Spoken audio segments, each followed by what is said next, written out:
el 14 de mayo de 1948. David Ben-Gurión, el líder de larga data de la agencia judía dentro del mandato británico de Palestina, proclamó la creación del Estado de Israel. Ben-Gurión había sido partidario del Plan de las Naciones Unidas de 1947 para la partición del mandato en dos estados distintos, uno judío y otro musulmán. Pero después de que el plan enfrentó una fuerte oposición, la agencia judía decidió actuar de manera independiente en 1948. Ben-Gurión lideraría a Israel durante la mayor parte de los siguientes 15 años. ¿Quién era él y de dónde venía? ¿Y cómo terminó siendo el líder de la comunidad judía en 1948? Esta es la historia de David Ben-Gurión, el padre del Israel moderno.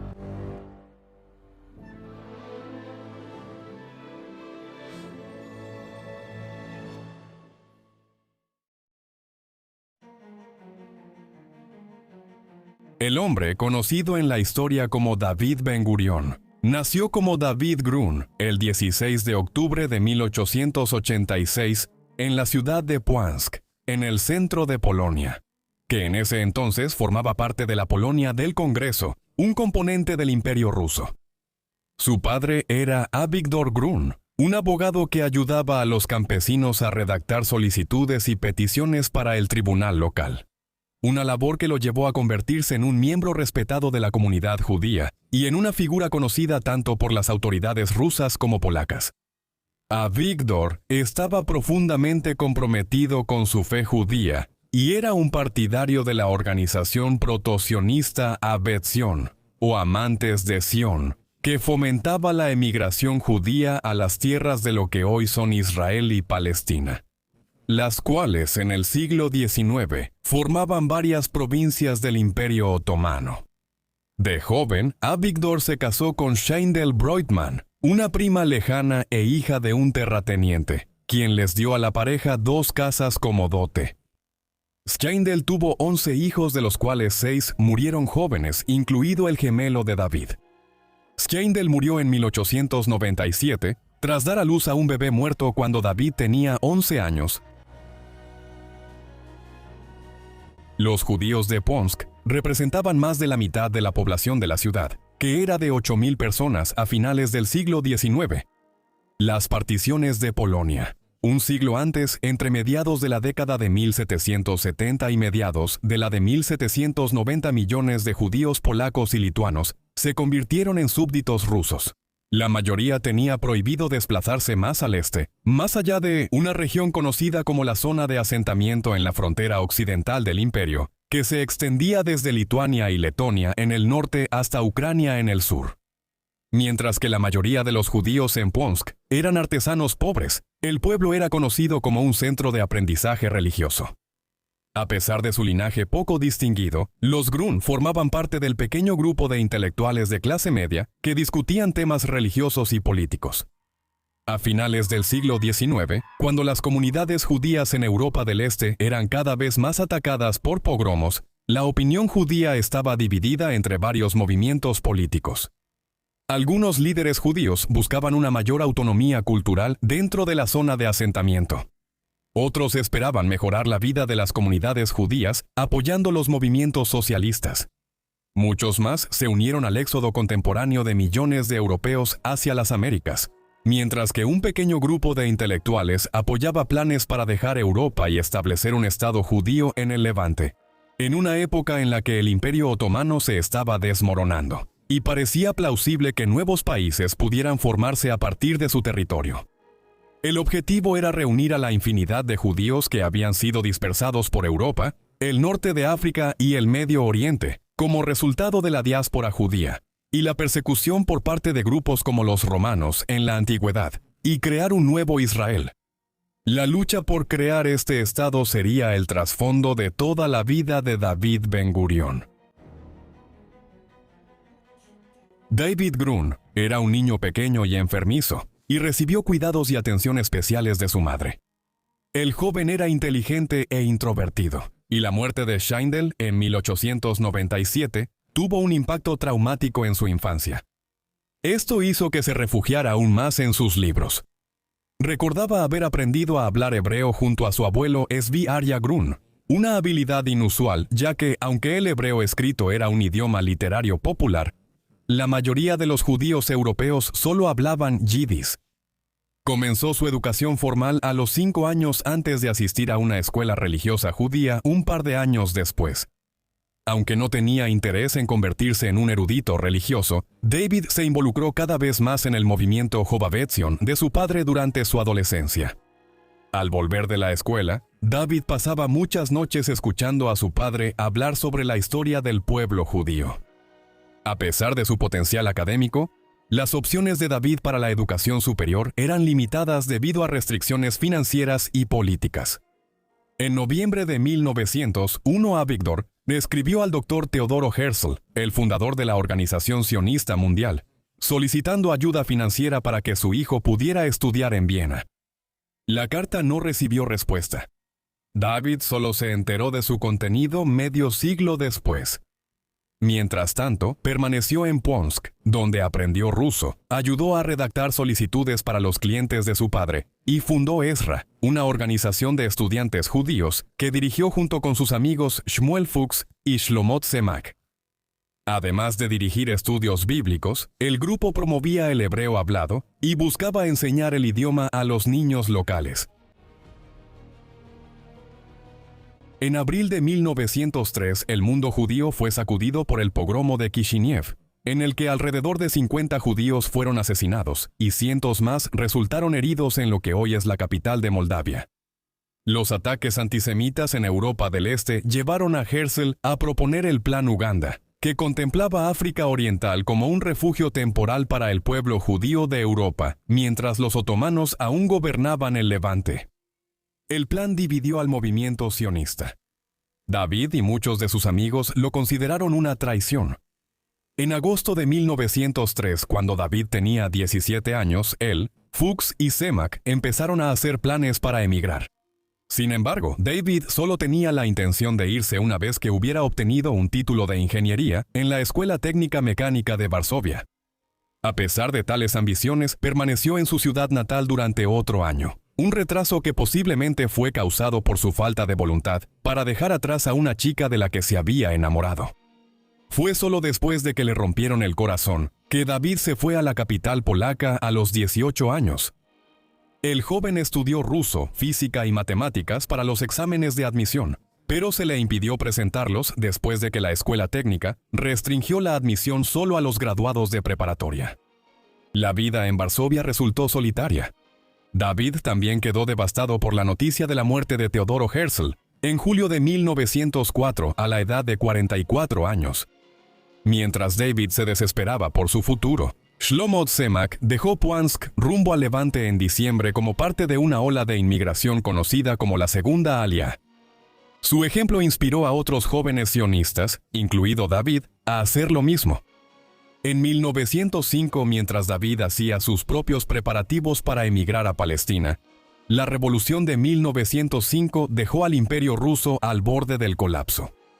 Mientras la mayoría de los judíos de Europa del Este se unían al Bund, el Partido Socialista Judío, David comenzó a hablar en público en Ponsk y Varsovia, dando discursos promoviendo el sionismo en oposición al Bund antisionista.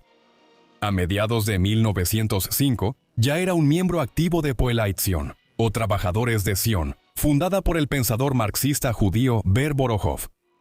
Su activismo político lo llevó a ser arrestado en 2 ocasiones, pero fue liberado después de que sus amigos y familiares sobornaron a funcionarios locales.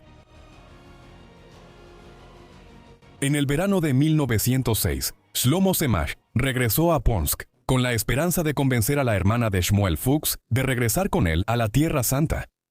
Aunque ella se negó, David formaba parte del grupo que sí acompañó a Shlomo en su viaje de regreso. El grupo también incluía a Rachel Nelkin, la amiga de la infancia de David, quien se había convertido en una mujer atractiva.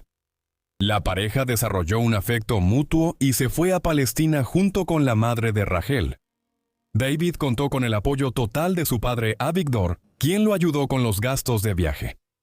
No mucho después de llegar al puerto de Jaffa, el 6 de septiembre de 1906, El grupo se dirigió hacia el interior, hacia el asentamiento judío de Petah Tikva. Para ese momento, el movimiento sionista llevaba en marcha un cuarto de siglo y había alrededor de 50.000 judíos viviendo en la Tierra Santa. A pesar de estar ubicado en un pantano inhóspito que tenía poca semejanza con la antigua tierra de abundancia descrita en las Escrituras, los pioneros judíos descubrieron un sentido de libertad del que habían sido privados en el Imperio ruso.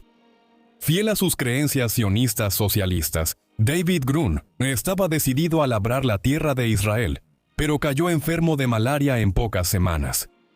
Mientras David desobedecía el consejo de un médico de regresar a Europa para recibir atención médica, muchos de sus compañeros inmigrantes judíos pronto encontraron la vida demasiado difícil y se fueron a lugares como Inglaterra o Estados Unidos. El éxodo simplemente fortaleció la voluntad de los pioneros que se quedaron. Cuando Rachel Nelkin encontró el trabajo duro y agotador, David criticó su falta de disposición para el trabajo. Sintiéndose descuidada, lo dejó por el sensible Yehezkel Bechalachmi, con quien después se casó. Los colonos judíos estaban divididos entre dos partidos, Poalat Zion y Hapoel Hatzayeh. Mientras que Grun veía pocas diferencias entre los dos grupos y urgía su unificación, ellos eran rivales acérrimos con grandes diferencias ideológicas. El primero seguía la doctrina marxista y el segundo se oponía a ella. Al mes de su llegada, David Grun asistió a la primera conferencia de Poalat Zion y fue elegido para el Comité Central. También participó en la redacción de un programa del partido que reflejaba el lenguaje del Manifiesto Comunista, con solo pequeñas modificaciones para adaptarlo al contexto sionista. En términos generales, estas doctrinas marxistas eran completamente inadecuadas para la región, ya que aquí había poca industria, o de hecho, en cualquier parte del Imperio Otomano en ese momento. La agricultura era la principal actividad económica en todo el Levante. Mientras tanto, la prominencia de Grun en la organización Poalat Zion se debilitó con la llegada del cofundador del partido, Itzhak Ben-Zvi, en 1907. Las frustradas ambiciones políticas de David, junto con su separación de Rachel Nelkin, lo llevaron a mudarse a Galilea en octubre de 1907, donde encontró trabajo en Segera, una moshava judía o colonia agrícola. Al llegar allí, conoció a su amigo Shlomo Semash, quien se había mudado allí varios meses antes. Aunque Shlomo pronto se fue, dejando a Grun sin ninguno de sus amigos cercanos, él comentó sobre la belleza encantadora de la tierra en cartas a su padre. A mediados de 1908, David, de 22 años, debía ser reclutado en el ejército ruso. Como negarse a presentarse al servicio implicaría una fuerte multa para su padre, el joven regresó brevemente a Płonsk, en Polonia, antes de escaparse del campamento y regresar al Levante. Para cuando regresó en diciembre de 1908, la región estaba presenciando un aumento del conflicto étnico entre árabes y judíos. Como Segera era blanco de incursiones árabes frecuentes, los trabajadores judíos organizaron unidades de autodefensa para proteger sus propiedades. Grun sirvió como uno de los guardias en Segera, aunque no fue invitado a unirse a Hashemer, la organización establecida por Poalat Zion para defender las granjas judías. Muchos años después, Ben-Gurión describiría cómo se defendió de un ataque de un pastor árabe que intentó quitarle su pistola Browning. A pesar de su creencia en el sionismo laborista y sus nostálgicos recuerdos sobre la moshava en Segera, David Grun reconoció que no estaba hecho para el trabajo agrícola y que era más apto para la actividad política. Por lo tanto, a pesar de sus relaciones tensas con la dirigencia de Poalat Zion, a mediados de 1910 fue nombrado miembro del consejo editorial del periódico del partido, Achtut, y se mudó a Jerusalén. Fue ahí donde adoptó un nuevo nombre, David Ben-Gurión, en honor a Yosef Ben-Gurión, un líder destacado de la primera revuelta judía contra el Imperio Romano entre los años 66 después de Cristo y 74 después de Cristo. Junto con Ben-Zvi y otros líderes de Poalat Zion, Ben-Gurión planeaba formarse como abogado en Estambul, antes de buscar ser elegido para el Parlamento turco, y así representar a la comunidad judía asentada en el Levante. Después de recibir ayuda financiera de su padre, Ben Gurión viajó en noviembre de 1911 para estudiar turco en Salónica, un gran centro histórico de convivencia musulmana y judía en el Mediterráneo en la temprana Edad Moderna. Dejó asombrado a su maestro al poder leer periódicos turcos en tan solo 3 meses, y trabajó para difundir las ideas del sionismo laborista entre la gran población judía de la ciudad portuaria. Obtuvo la ciudadanía turca y comenzó sus estudios en octubre de 1912, justo cuando estalló la Primera Guerra de los Balcanes, entre el Imperio Otomano y una coalición de estados balcánicos cristianos. Ben Gurión quedó impactado por la serie de derrotas otomanas. Pasó el siguiente periodo viajando, siguiendo de cerca el curso del conflicto, visitando Estambul de paso. Sufría episodios frecuentes de mala salud que le informaba a su familia, lo que llevó a su padre y a su hermana Rivka a instarlo a regresar a Polonia, una idea que rechazó vehementemente. Ben Gurión tuvo un buen desempeño en sus exámenes, pero nunca completó sus estudios debido al estallido de la Primera Guerra Mundial en agosto de 1914. Poco después de que Ben Gurión y Ben Zvi regresaron al Levante, los otomanos se aliaron con las potencias centrales de Alemania y Austria-Hungría contra las potencias de la Entente de Rusia, Francia y Gran Bretaña. Los judíos en los territorios del Levante, la mayoría de los cuales seguían siendo súbditos del Imperio ruso, con el que los otomanos ahora estaban en guerra, fueron sometidos al reclutamiento militar y a la otomanización para demostrar su lealtad. A medida que avanzaba la guerra, los líderes otomanos ordenaron la deportación de muchos sionistas en marzo de 1915. Ben Gurión y Ben Zvi fueron obligados a abordar un barco hacia Alejandría, donde fueron detenidos por las autoridades británicas. Después de varias semanas en el limbo, navegaron hacia Nueva York, donde establecieron contacto con la organización local Poalai Zion. A los dos Bens, como los apodaban, se les dieron instrucciones para reclutar judíos estadounidenses para unirse a Jeholutz, un movimiento juvenil judío que alentaba el asentamiento judío en la Tierra Santa una vez terminada la guerra. Como la mayoría de los judíos estadounidenses no eran sionistas y se habían asentado en el Nuevo Mundo para mejorar sus perspectivas económicas, Ben Gurión y Ben Zvi solo lograron persuadir a unas pocas docenas de personas para unirse a la causa. Los esfuerzos de Ben Gurión por organizar un congreso judío estadounidense para llegar más allá de la clase trabajadora judía fueron rechazados por las organizaciones judías establecidas. David tuvo más éxito al organizar la publicación de una edición ampliada del libro Yizkor, una colección de relatos sobre los pioneros de la Segunda Aliyá. El éxito del libro dio a conocer el nombre de Ben Gurión en los círculos judíos estadounidenses y animó a la dirigencia de Poalai Zion a encargarles a los dos Bens la escritura de un libro titulado La Tierra de Israel, Pasado y Presente. En el verano de 1916, mientras Ben Gurión trabajaba en el libro en la Biblioteca Pública de Nueva York, una joven llamada Paola Munwise se ofreció a ayudarlo a copiar los pasajes que necesitaba. Su colaboración se convirtió en una relación romántica y se casaron en diciembre de 1917. Aunque Paola no era sionista, aceptó la condición de Ben Gurión de que regresarían a Tierra Santa cuando terminara la guerra. 1917 fue un año significativo no solo para Ben Gurión personalmente, sino también para la causa sionista. El colapso del Imperio ruso, en marzo de 1917, fue seguido poco después por la entrada de Estados Unidos en la Primera Guerra Mundial del lado de las potencias de la Entente, Gran Bretaña y Francia. En Medio Oriente, las fuerzas del comandante británico Edmund Allenby avanzaban hacia el norte en el Levante desde Egipto, lo que llevó a los otomanos a intensificar la represión contra la población judía. Estos acontecimientos animaron a Ben Zvi y Ben Gurión a cambiar su lealtad a los británicos.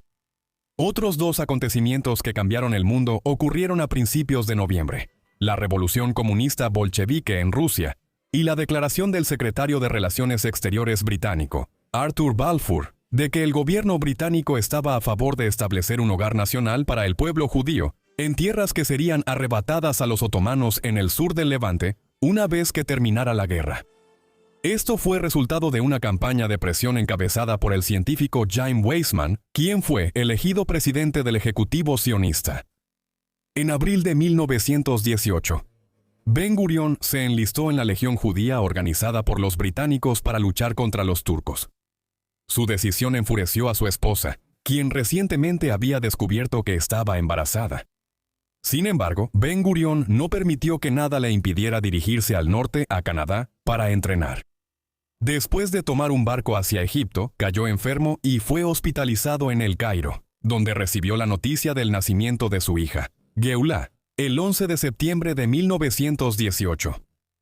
Durante su estancia en el hospital, Ben-Gurión leyó una revista titulada Ba'awada, editada por Bell Katznelson, el líder de una red de cooperativas de trabajadores que se había quedado en el Levante durante la guerra, y tenía una visión socialista clara para la actividad laboral en los asentamientos judíos.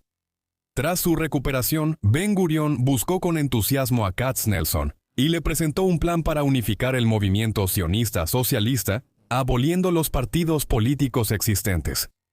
Aunque Katznelson era independiente de los dos partidos principales, aceptó llevar el plan de Ben-Gurión a sus amigos de Hapoel Hatzair, mientras que Ben-Gurión y Ben-Zvi trabajaban en persuadir a los miembros de Poalei Zion. Ben-Gurión se reincorporó brevemente a sus camaradas en la Legión Judía, pero fue despojado de su rango debido a sus actividades políticas. Con el fin de la guerra en noviembre de 1918, la esposa y la hija de David viajaron a Tierra Santa. En 1919, Ben-Gurión y Katznelson fundaron Achdut HaAbudar, pero su organización solo incorporó al ala moderada de Poalei Zion, mientras que Hapoel Hatzair mantuvo su independencia. En 1920, Ben-Gurión y su familia fueron a Londres para establecer una sucursal de Poalei Zion, donde Paola dio a luz a su hijo Amos. Al año siguiente, llevó a su familia a Ponsk, en la recién independizada Polonia, donde su padre y sus hermanas le pidieron ayuda para trasladarse y reunirse con él, en lo que ahora era administrado como Palestina, bajo mandato británico. Ahora, siendo un viajero casi constante, Ben-Gurión dejó atrás a Paola y a los niños, mientras él se iba nuevamente por asuntos de trabajo. En diciembre de 1920, los dos partidos Achdut Abuda y Hapoel Hatzair crearon conjuntamente la Histadrut, la Federación General No Partidista de los Trabajadores Hebreos en la Tierra de Israel, como una organización laboral y un grupo político paraguas para varias entidades judías en la zona administrada por los británicos. Cuando Ben-Gurión regresó a la Palestina bajo mandato británico desde Londres, a principios de 1921, se convirtió en su secretario general. Allí encontró que las autoridades británicas no tenían prisa por implementar la Declaración Balfour, ya que también habían hecho compromisos con los árabes en el Medio Oriente a cambio de su apoyo contra los otomanos durante la guerra. Las aspiraciones enfrentadas de los árabes musulmanes de Palestina y del pueblo judío para formar sus propios estados a partir del mandato británico pronto llevarían al estallido de violencia entre árabes y judíos. Esto, a su vez, resultó en la creación de la Haganá, una fuerza de defensa judía. Fue el comienzo del conflicto entre judíos y musulmanes que ha caracterizado a la región desde entonces. En 1923, Ben-Gurión visitó la Unión Soviética para representar a los trabajadores judíos en una exposición agrícola en Moscú. Tenía curiosidad por el nuevo proyecto soviético mientras la guerra civil rusa llegaba a su fin, y esperaba persuadir al gobierno comunista de apoyar la causa judía en Palestina, aunque sus esfuerzos serían en vano. Siguió siendo un admirador del compromiso revolucionario del líder bolchevique Vladimir Lenin, aunque reconocía la brutalidad que acompañaba al régimen bolchevique.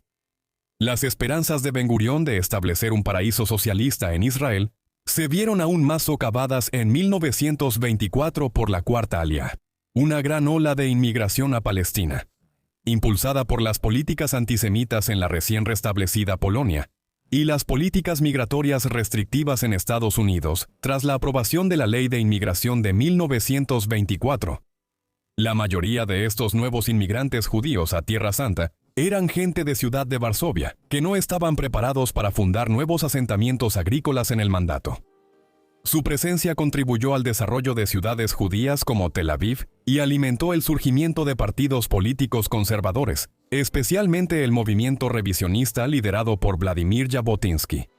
Hasta ese momento, las cooperativas agrícolas habían dependido de las contribuciones de simpatizantes a la Organización Sionista Mundial, pero ahora ese flujo de fondos se estaba desviando para apoyar el desarrollo urbano.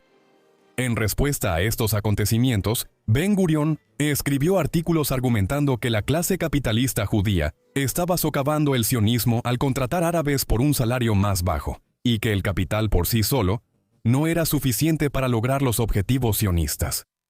Las advertencias de Ben-Gurión parecieron justificadas cuando el gobierno polaco impuso controles de divisas en 1925, lo que llevó a la bancarrota a muchos individuos y negocios judíos en Palestina que dependían de los subsidios de familiares en Europa.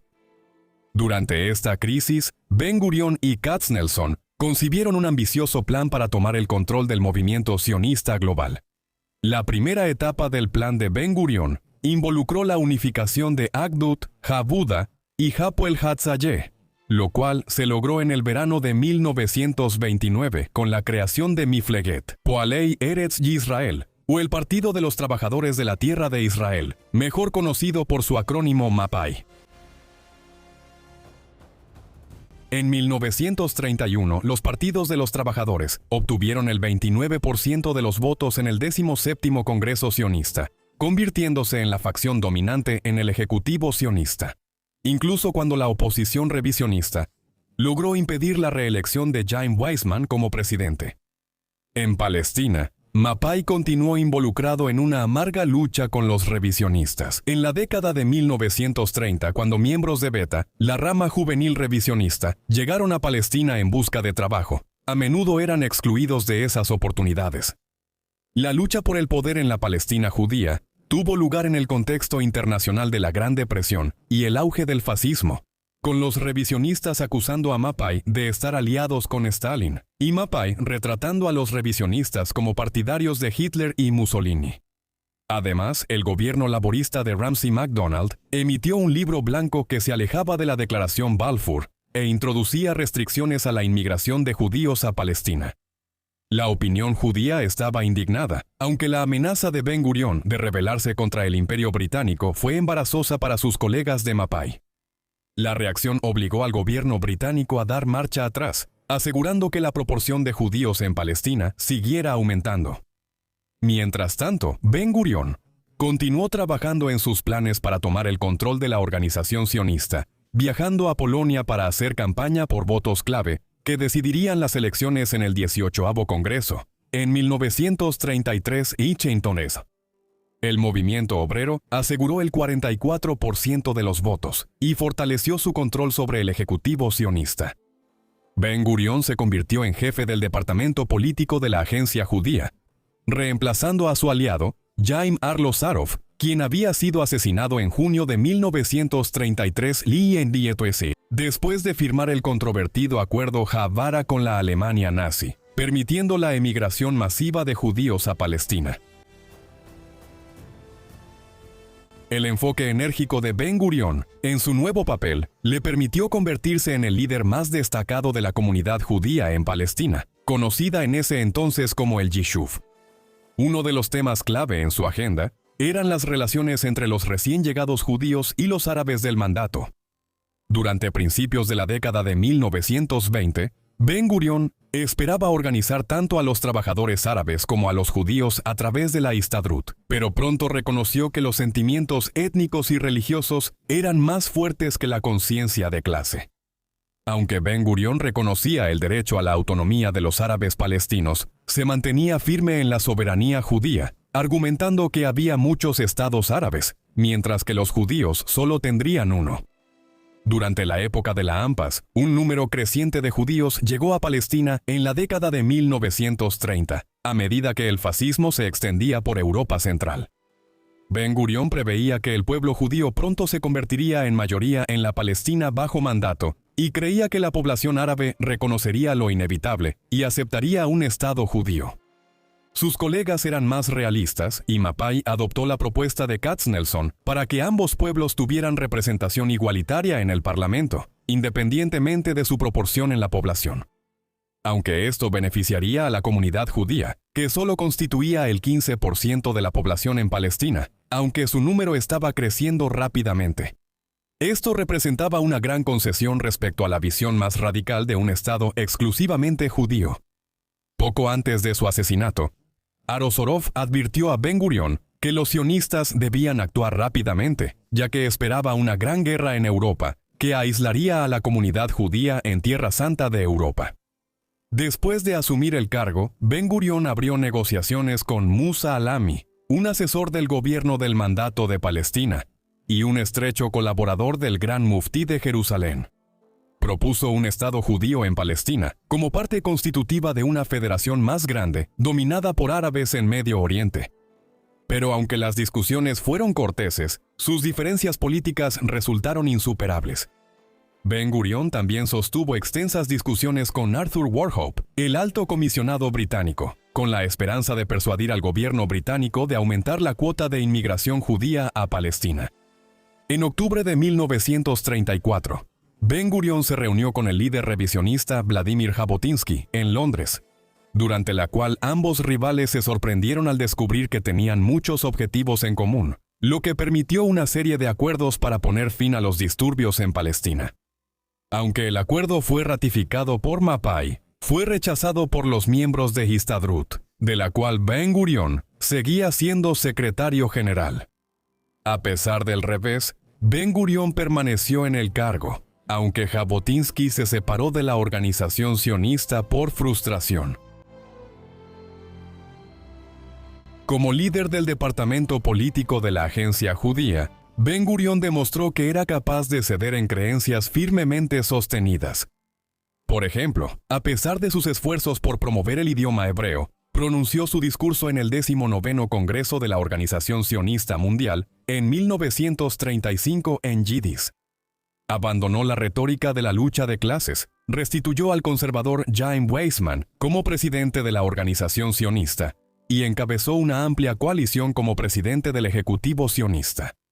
El Yishuv pronto enfrentó una gran crisis cuando los árabes palestinos iniciaron una revuelta en abril de 1936. Además de atacar propiedades judías, los árabes organizaron una huelga general, exigiendo a los británicos que detuvieran la inmigración judía y entregaran el gobierno de Palestina a la mayoría árabe. Ben-Gurión y los líderes judíos solicitaron protección al gobierno del mandato y trabajaron para asegurar que la inmigración judía continuara. Chaim Weizmann encabezó la labor de cabildeo de la organización sionista ante el gobierno británico, y Ben-Gurión y Katznelson fueron a Londres para apoyar sus esfuerzos. La revuelta árabe duró varios meses hasta que las hostilidades terminaron, tras la intervención de los reinos árabes vecinos, lo que permitió a los británicos establecer una comisión real encabezada por Lord Peel para investigar las reclamaciones de ambas partes. En febrero de 1937, Sir Reginald Coupland, un historiador y miembro destacado de la Comisión Peel, propuso la partición de la Palestina mandataria en dos estados soberanos independientes. Aunque ocuparía solo una pequeña parte de Palestina, Ben-Gurión y sus compañeros colonos judíos tendrían su propio estado. Un resultado mucho mejor para ellos que la perspectiva de convertirse en una minoría permanente en una Palestina gobernada por árabes. Aunque el informe final de la Comisión Peel fue más favorable de lo que Ben-Gurión anticipaba, la partición fue rechazada por los revisionistas y otros grupos políticos judíos. Sin embargo, mientras el espectro de la guerra se cernía sobre el horizonte en Europa, las aspiraciones judías de tener un Estado no eran una prioridad para los británicos. Y para finales de 1937, el gobierno británico comenzaba a cambiar de rumbo. Mientras Ben-Gurión seguía manteniendo la esperanza, para el otoño de 1938, admitió que no se podía hacer nada más con los británicos, y que el mejor camino para el Yishuv era prepararse para luchar por la independencia facilitando la inmigración, comprar tierras y adquirir armas. Aunque asistió a más conversaciones en Londres en la primavera de 1939, el libro blanco que emitió el gobierno británico aplastó las esperanzas sionistas al limitar la inmigración judía a 75,000 personas en 5 años, con más inmigración condicionada a la aprobación árabe y la transferencia de soberanía en 10 años. mientras que Ben-Gurión y la agencia judía hasta entonces habían cooperado con las autoridades del mandato para hacer cumplir las cuotas de inmigración. Ahora él empezó a pedir inmigración sin restricciones. Mientras las protestas del Yishuv y la llegada de barcos con inmigrantes judíos no autorizados provocaron una represión violenta por parte de las autoridades. Mientras los delegados del 21 Congreso sionista se reunían en Ginebra, la noticia del pacto de no agresión nazi-soviético a finales de agosto de 1939 anunció el estallido de la Segunda Guerra Mundial días después. Los delegados regresaron apresuradamente a sus hogares, dejando de lado su indignación por el doble juego británico y comprometiéndose a apoyar el esfuerzo bélico aliado contra Hitler. Ben-Gurión estaba con Weizmann en Londres cuando los tanques alemanes atravesaron el Benelux hacia Francia, que capituló después de 6 semanas. Ben-Gurión quedó impresionado por la fuerza de voluntad que mostraron Winston Churchill y el pueblo británico para seguir luchando contra todo pronóstico, y más tarde se inspiraría en la batalla de Inglaterra durante la lucha de Israel por su independencia. Ben-Gurión ofreció de todo corazón apoyar el esfuerzo bélico británico en nombre del Yishuv y buscó la creación de una legión judía. La oficina colonial británica se oponía a que hubiera unidades combatiendo bajo una bandera judía por razones políticas.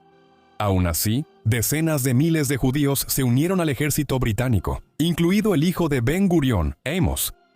A pesar de estos esfuerzos de solidaridad, Ben-Gurión seguía decepcionado por la política británica en Palestina y viajó a Nueva York en el otoño de 1940, con la esperanza de conseguir apoyo estadounidense. Advirtió que incluso en caso de una victoria aliada, habría más de 5 millones de judíos desplazados en Europa que necesitarían un refugio seguro. Aunque el presidente Roosevelt era neoyorquino y apoyaba los intereses judíos, creía que Palestina no podía acoger a millones de judíos y buscaba un refugio alternativo en otro lugar. La tarea de Ben-Gurión era convencer a Roosevelt de apoyar la causa sionista, influyendo en la opinión pública estadounidense. Aunque avanzó poco durante su primera estancia de 3 meses, regresó en noviembre de 1941, poco antes del bombardeo de Pearl Harbor. La entrada de Estados Unidos en la guerra inspiró a los judíos estadounidenses a actuar. Y en mayo de 1942, Ben-Gurión asistió a una conferencia en el Hotel Biltmore de Nueva York, durante la cual la Organización Sionista Mundial adoptó el establecimiento de un Estado judío en Palestina como su objetivo de guerra. Ben-Gurión argumentó que el primer paso del programa era la inmigración de 2 millones de judíos a Palestina en los próximos 3 años. En el otoño de 1942, Ben-Gurión regresó a Palestina, donde el programa Biltmore fue adoptado oficialmente por el Ejecutivo sionista. Mientras la comunidad judía de Palestina pudo respirar aliviado después de que los británicos detuvieran el avance nazi e italiano en Egipto, eliminando la amenaza de que los tanques nazis entraran en Palestina. Se sorprendieron al escuchar noticias sobre la destrucción de comunidades judías en Europa, particularmente en Polonia, de donde muchos de ellos provenían originalmente. En medio de recriminaciones por no haber hecho más para salvarlos, los desacuerdos entre Ben-Gurión y Weizmann amenazaban con dividir el liderazgo sionista. Ben-Gurión estaba frustrado por la falta de disposición de Weizmann para compartir el liderazgo del movimiento sionista en el escenario mundial, o para adoptar una actitud más cooperativa después de que Ben-Gurión renunció como jefe del comité ejecutivo de la agencia judía. Mientras tanto, la inesperada muerte de Baal Katznelson en agosto de 1944 privó a Ben-Gurión de un aliado clave. Mientras tanto, con la victoria aliada en el horizonte, en septiembre de 1944, el ejército británico accedió a establecer una brigada judía. Ben-Gurión recibió con agrado un informe del gobierno de Winston Churchill que recomendaba la partición, pero su consideración por parte del gabinete completo fue pospuesta después de que Lord Moyne, el residente británico en El Cairo, fuera asesinado por el Lehi, el grupo paramilitar judío de derecha. En marzo de 1945, Ben-Gurión dejó Palestina para una estancia prolongada en Londres, donde la noticia de la muerte del presidente Roosevelt en abril lo dejó temeroso de que su sucesor, el presidente Harry Truman, diera la espalda a los compromisos de su predecesor. Ben Gurión todavía estaba en Gran Bretaña durante las celebraciones que acompañaron la derrota de Alemania en mayo de 1945. También fue testigo de la inesperada derrota de Churchill en las elecciones generales de ese verano. Aunque el Partido Laborista de Clement Attlee había prometido apoyar el establecimiento de un Estado judío en Palestina, Ben Gurión sabía que una promesa en la oposición estaba lejos de ser una garantía en el gobierno. Como temía Ben Gurión, a pesar de la gran simpatía internacional por los sobrevivientes judíos demacrados de los campos de concentración nazis liberados, el gobierno laborista no revocó el Libro Blanco de 1939. Como resultado, Ben Gurión ahora estaba dispuesto a apoyar la resistencia armada contra los británicos. Esto implicó unir fuerzas con el Irgun y Lehi, los grupos paramilitares de derecha que se habían separado de la Haganá. Durante la guerra, Ben Gurión ayudó a las autoridades británicas a reprimir a los secesionistas, pero en octubre de 1945 dio instrucciones a la Haganá de cooperar con ellos contra los británicos en el movimiento de resistencia hebreo. Además de su papel oficial como jefe de la agencia judía, Ben Gurión dirigió una guerra clandestina contra los británicos desde un centro de operaciones en París, protegido por el gobierno francés pro-sionista. Ben Gurión hizo varias visitas a los campos de sobrevivientes judíos que habían sido desplazados por la guerra y los encontró ansiosos por refugiarse en Palestina. Ben Gurión contaba con que la opinión pública internacional estuviera de su lado, mientras miles de refugiados judíos desesperados cruzaban el Mediterráneo solo para ser interceptados por la Armada Real Británica y detenidos en Chipre. La difícil situación de los sobrevivientes del Holocausto atrajo una considerable simpatía en Estados Unidos, y el presidente Truman instó al gobierno británico a permitir la entrada de 100.000 refugiados judíos en Palestina. Dado que Gran Bretaña dependía de la ayuda financiera estadounidense para reconstruirse después de la guerra, el gobierno de Attlee estableció un comité angloamericano que repitió la demanda de 100.000 certificados de inmigración.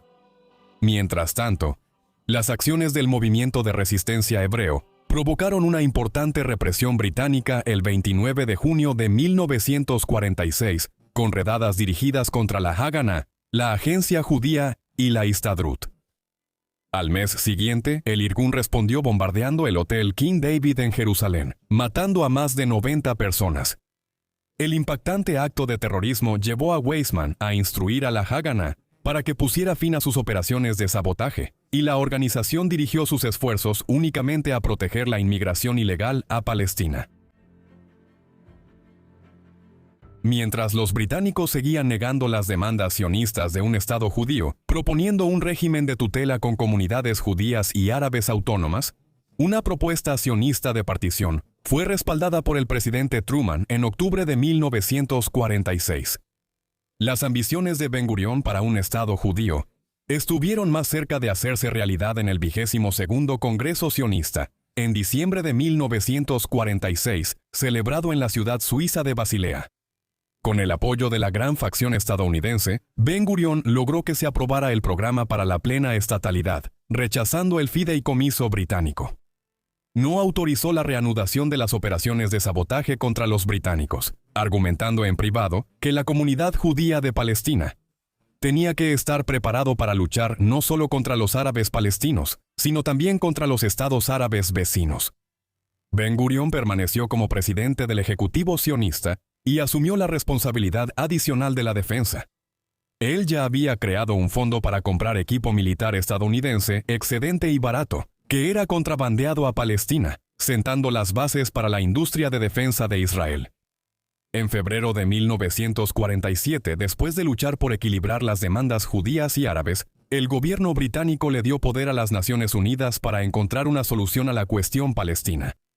En su calidad de ministro de Defensa, Ben Gurión revisó las capacidades de combate de la Haganá e inició un programa para transformar una milicia entrenada en tácticas de guerrilla en un ejército en toda regla con tanques y aviones, capaz de librar una guerra convencional.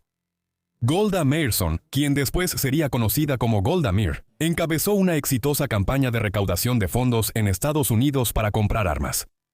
Ben Gurión buscó formar una nueva clase de oficiales entre los soldados judíos que habían servido en el ejército británico, y reorganizó la Haganá, siguiendo el modelo británico. El 29 de noviembre de 1947, la Asamblea General de la ONU aprobó una resolución que proponía la partición de Palestina en un estado judío y otro árabe. Incluso en una época en la que el telón de acero caía sobre Europa y comenzaba la Guerra Fría, la resolución fue apoyada tanto por Estados Unidos como por la Unión Soviética. La noticia provocó celebraciones generalizadas entre el Yeshuv, pero la respuesta de Ben-Gurión fue moderada, reconociendo que tendría que derramarse mucha sangre antes de que el proyecto sionista pudiera realizarse. En respuesta a la partición, las milicias árabes palestinas comenzaron a sitiar Jerusalén y otras ciudades judías. Mientras los funcionarios estadounidenses comenzaban a tener dudas sobre la partición, Ben-Gurión ordenó a la Haganá lanzar la Operación Nakshon, un intento exitoso de abrirse paso y socorrer a Jerusalén. Para abril de 1948, las fuerzas judías se movieron para tomar el control de los territorios asignados al Estado judío. Antes de la fecha límite del 15 de mayo, cuando las fuerzas británicas evacuarían Palestina, Ben-Gurión trabajó incansablemente para establecer la administración civil, formando un gobierno provisional, con él mismo como primer ministro y ministro de Defensa. Sin embargo, la intervención del rey Abdalá de Transjordania del lado árabe seguía amenazando la viabilidad futura del Estado judío. A pesar de estos desafíos, el gobierno provisional declaró la independencia del Estado de Israel el 14 de mayo de 1948, con Ben-Gurión como primer ministro y Weizmann como presidente. Mientras tanto, los egipcios avanzaban por la costa hacia Tel Aviv. Los sirios se movieron hacia el Valle del Jordán desde el norte, mientras que los jordanos atacaban Jerusalén desde el este. El 26 de mayo se formaron las Fuerzas de Defensa de Israel, o Fuerzas de Defensa de Israel, incorporando al mando de la Haganá, así como a miembros del Irgun y Lehi. Ben-Gurión estaba decidido a recuperar la estratégica colina de Latrun, que dominaba los accesos occidentales a Jerusalén. Mientras las Fuerzas de Defensa de Israel hicieron 6 intentos fallidos de tomar la posición, Ben-Gurión argumentó que las operaciones salvaron Jerusalén al mantener ocupados a un gran número de tropas árabes. Las Fuerzas de Defensa de Israel abrieron una ruta alternativa hacia Jerusalén, al sur de Latrun, lo que resultó en una tregua de 4 semanas en junio, durante la cual resurgieron las tensiones dentro de Israel, después de que Ben-Gurión ordenó a las Fuerzas de Defensa de Israel disparar contra el Altalena, un barco que traía armas para el Irgun, en violación del alto el fuego. Después de la reanudación de las hostilidades, el 8 de julio de 1948, las Fuerzas de Defensa de Israel capturaron las ciudades árabes de Lida y Ramle para ampliar el corredor entre Tel Aviv y Jerusalén. Cuando los comandantes de las Fuerzas de Defensa de Israel, Yigal Allon e Itzhak Rabin, le preguntaron a Ben-Gurión cómo tratar con los árabes, este último autorizó su expulsión. Aunque él estaba dispuesto a permitir que los árabes vivieran en Israel bajo los planes de partición, su principal prioridad ahora era la seguridad de Israel, y ya no reconocía las fronteras propuestas durante tiempos de guerra. En octubre, después de una segunda tregua, los esfuerzos de las Fuerzas de Defensa de Israel se centraron en romper las líneas egipcias para entrar al desierto del Negev, en el sur, mientras los comandantes de las Fuerzas de Defensa de Israel instaban a Ben-Gurión a conquistar Cisjordania para establecer una frontera defendible en el río Jordán. Él se negó a hacerlo debido a su renuencia a antagonizar a Estados Unidos y Gran Bretaña. Las fronteras de Israel ya eran más amplias de lo que Ben-Gurión había anticipado cuando entró en vigor un acuerdo de paz mediado por la ONU en 1949. La coalición árabe había sido derrotada contundentemente, aunque las fuerzas jordanas continuaron ocupando Cisjordania, incluyendo Jerusalén Este. En tiempos de paz, Ben-Gurión centró su atención en desarrollar la economía israelí, mientras se preparaba para la posibilidad de nuevas hostilidades con los árabes, quienes habían prometido vengar su derrota. Para disgusto de sus colegas de partido, Ben-Gurión transfirió el poder de los grupos laboristas establecidos a las instituciones estatales recién creadas. Durante los primeros 4 años de existencia de Israel, la población judía se duplicó, impulsada no solo por la inmigración de Europa del Este, sino también de Medio Oriente y el norte de África. Mientras Ben Gurión esperaba movilizar a los recién llegados para que se establecieran y desarrollaran las zonas abandonadas por los árabes, ellos luchaban por integrarse a la comunidad judía preestatal, e Israel apeló a Estados Unidos para obtener ayuda financiera y llenar las arcas vacías del Estado, en Talseo. A pesar de la difícil situación financiera, Ben Gurión destinó fondos a un ambicioso proyecto para archivar manuscritos hebreos en microfilm en la Universidad Hebrea de Jerusalén. Un ávido lector con una extensa biblioteca propia, Ben Gurión más tarde amplió el proyecto para abarcar la traducción de las principales obras de la literatura mundial al hebreo. Aunque la posición de Ben Gurión como líder de Israel era indiscutible, sus políticas enfrentaron una considerable oposición en la Knesset, el parlamento israelí. Recibió oposición desde la izquierda por parte de Mapam, una facción de izquierda que se había separado de Mapai y que se adhería firmemente a una línea prosoviética, mientras que Ben Gurión buscaba el apoyo de Estados Unidos. También enfrentó la oposición de los partidos revisionistas de derecha. Mientras Ben Gurión se enfocaba en la política exterior y de defensa, y permitía a sus ministros una considerable autonomía en otros asuntos, se le asociaba públicamente con todos los éxitos y fracasos del gobierno. Tras las primeras elecciones de la Knesset en enero de 1949, Mapai formó una coalición inestable con los conservadores religiosos. Aunque Ben Gurión era socialista, seguía creyendo en Dios y reconocía la importancia de la religión judía para la identidad del Estado de Israel. Respetaba las enseñanzas religiosas judías mientras promovía la igualdad de género y afirmaba la autoridad del Estado sobre la ley judía. Concedió a los árabes en Israel derechos civiles y políticos y desafió a los derechistas permitiendo que se hablara árabe en la Knesset. Como primer ministro, Ben Gurión mantuvo su creencia en una especie de planificación estatal central al estilo leninista y a menudo se sentía frustrado por la oposición tanto dentro como fuera de Mapai. Con el tiempo encontró agotador equilibrar los diferentes puntos de vista políticos en el nuevo país. Y así, en diciembre de 1953, Ben Gurión hizo el sorprendente anuncio de que renunciaría como primer ministro y se establecería en el kibutz de Sde-Boker, en el desierto del Negev. Se especula que para ese momento sentía que había guiado exitosamente a Israel durante el turbulento periodo que acompañó su nacimiento como nación, y deseaba retirarse para tener una vida más tranquila. Su energía incansable pronto lo llevaría de regreso a la primera línea de la política. Al retirarse a Sde-Boker, Ben Gurión también buscaba revivir el espíritu pionero y promover el asentamiento de áreas escasamente pobladas como el Negev. Aunque Ben Gurión, de 67 años, consideraba demasiado pesado el trabajo manual, disfrutaba criar ovejas y daba largas caminatas. Siguió siendo miembro de la Knesset y, a pesar de sus instrucciones de que lo dejaran solo, ocasionalmente recibía a Moshe Sharet y Pinchas Labón, sus sucesores como primer ministro y ministro de defensa, respectivamente. A mediados de 1954, las autoridades egipcias descubrieron una red de espionaje judía, dirigida por agentes israelíes, que llevó a cabo una operación de bandera falsa para sabotear objetivos estadounidenses y británicos, con el fin de inducirlos a mantener tropas en la zona del Canal de Suez. Sharet culpó a Labón del asunto, que resultó sumamente embarazoso, y Labón renunció al gobierno. La crisis llevó a Golda Meir a instar a Ben Gurión a regresar a la política de primera línea como ministro de Defensa, y él aceptó hacerlo en febrero de 1955. Las tensiones surgieron rápidamente entre Ben Gurión y Sharet sobre la política exterior y la respuesta israelí a las incursiones de los fedayines palestinos. Mientras Sharet estaba decidido a cumplir los acuerdos de la ONU para fomentar la buena voluntad internacional, Ben Gurión insistía en defender cada centímetro del territorio y no temía ordenar operaciones de represalia contra aldeas árabes que servían como bases de fedayines. Estas eran llevadas a cabo por una unidad especial, comandada por el joven oficial de las Fuerzas de Defensa de Israel, Ariel Sharon.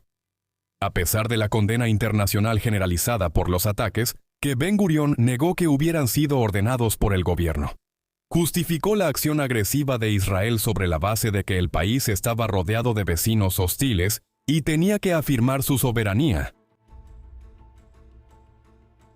Ben Gurión regresó como primer ministro tras las elecciones de la Knesset en julio de 1955. Aunque mantuvo a Sharat como ministro de Relaciones Exteriores, ambos continuaron en desacuerdo sobre temas clave.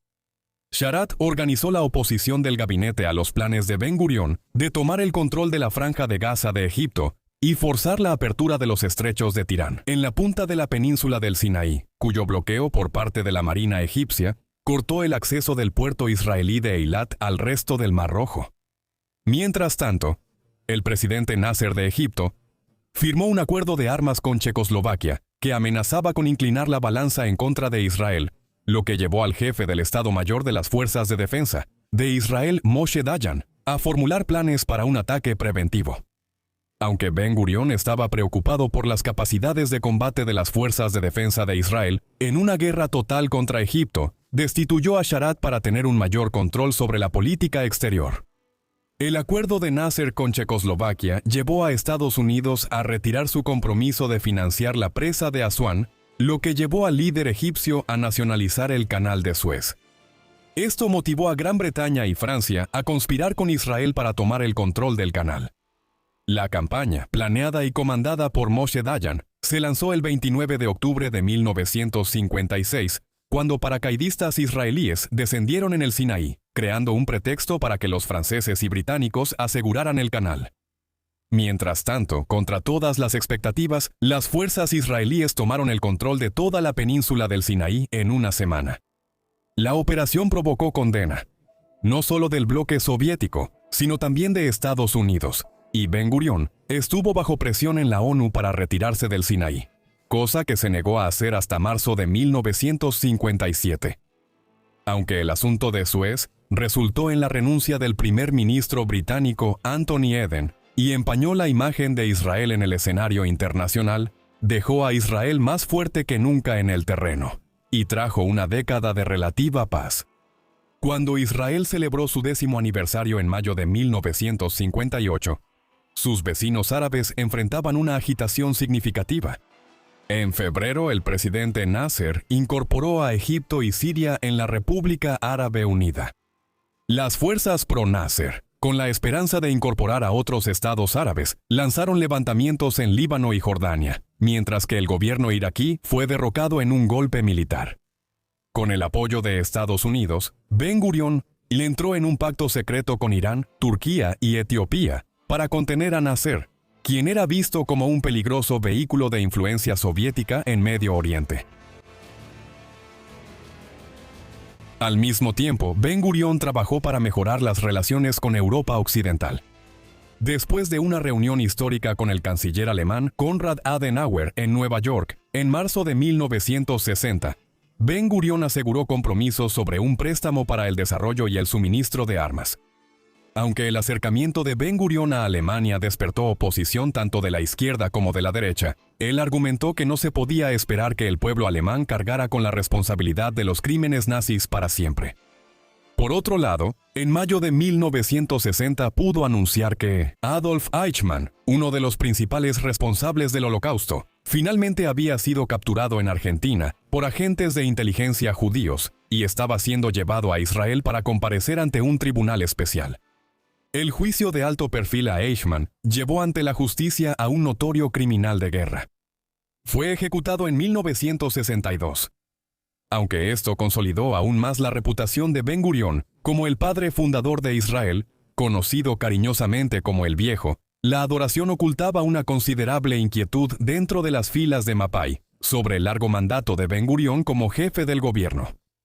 Cuando intentó nombrar a un grupo de sus protegidos, incluyendo a Moshe Dayan y Shimon Peres, para puestos ministeriales en 1959, sus esfuerzos fueron resistidos por los altos dirigentes del partido, incluyendo a Golda Meir y Pinhas Labón, a quien Ben Gurión había rehabilitado en 1956 con un nombramiento como secretario general de la Histadrut.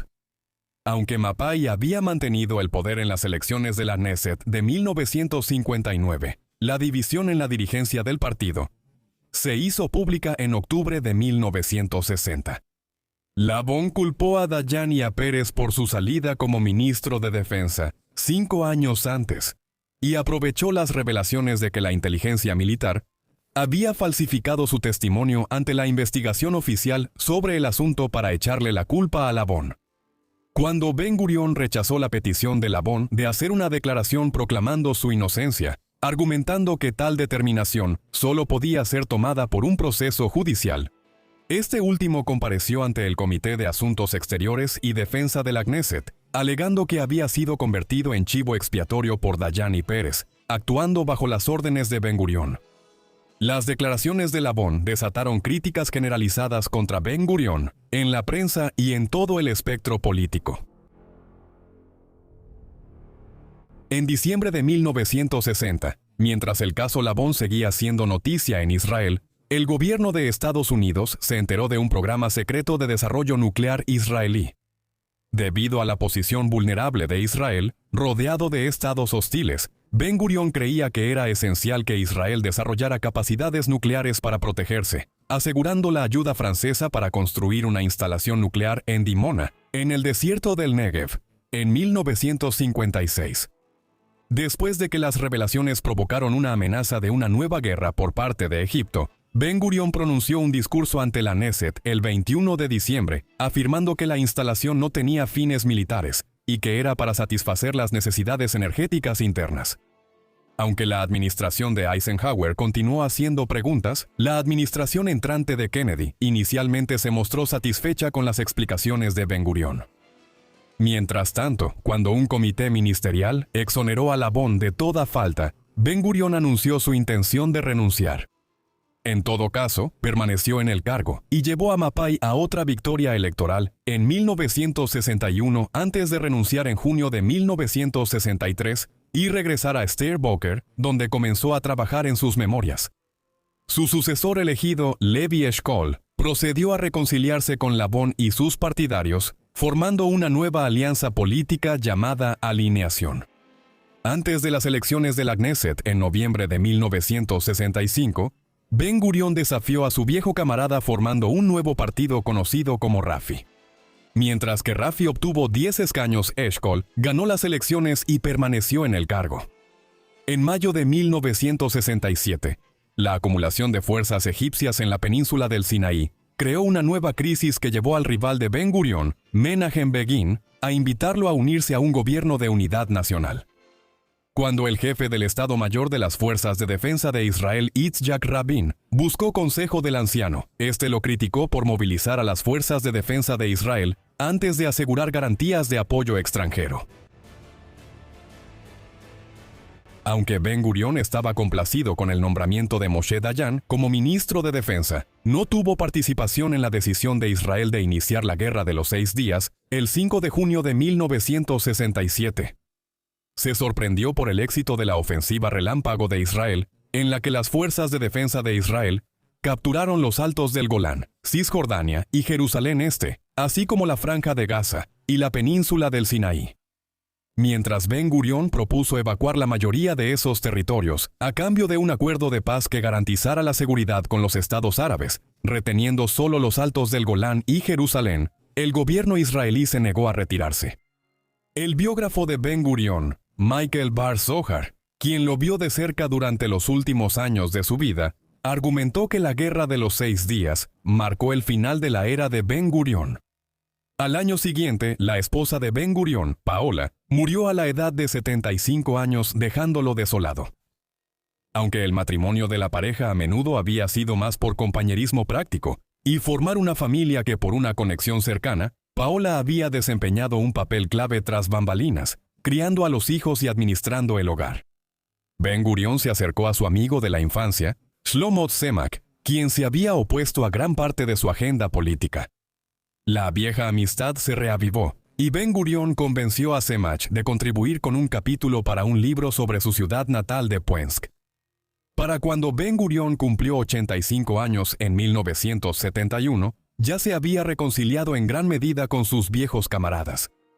La primera ministra Golda Meir, quien había logrado un acuerdo de fusión con Rafi en 1968 para crear el Partido Laborista de Israel, invitó a Ben-Gurión a unirse al partido y elogió su capacidad para tomar decisiones difíciles e impopulares en el cargo. Durante el último año de Ben Gurión, Egipto sorprendió a Israel al lanzar la guerra de Yom Kippur el 6 de octubre de 1973 en 900. Mientras las fuerzas de defensa de Israel lograron contraatacar con éxito, el ejército egipcio restableció una posición en la península del Sinaí, que allanaría el camino para que Egipto recuperara la región. Como parte de los acuerdos de Camp David y el Tratado de Paz entre Egipto e Israel de finales de los años 70. Mientras Israel y la atención mundial estaban firmemente centradas en las conversaciones de paz, Ben Gurión sufrió una hemorragia cerebral a mediados de noviembre.